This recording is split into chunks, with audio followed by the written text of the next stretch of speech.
সুতরাং দক্ষিণ 24 পরগনা থেকে একাধিক সিটে জিতে আমরা বিধানসভায় যাচ্ছি, শুধু ভাঙন নয়।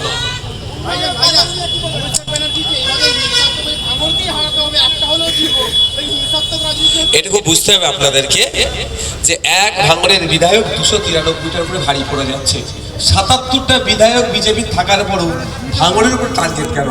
মানে 77টা বিজেপি বিধায়ক জানা করতে পেরেছে, এক ভাঙনের বিধায়ক সেটা করে দেখিয়ে দিয়েছে, সত্যটাকে এক্সপোজ করে দিচ্ছে।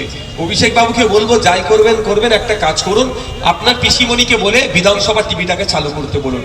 বিধানসভার মধ্যে দাঁড়িয়ে বিধায়করা কি করছেন না করছেন সেটা বাংলার মানুষ জানুক, তাদের নির্বাচিত জনপ্রতিনিধিরা কি করছে সেটাও জানুক।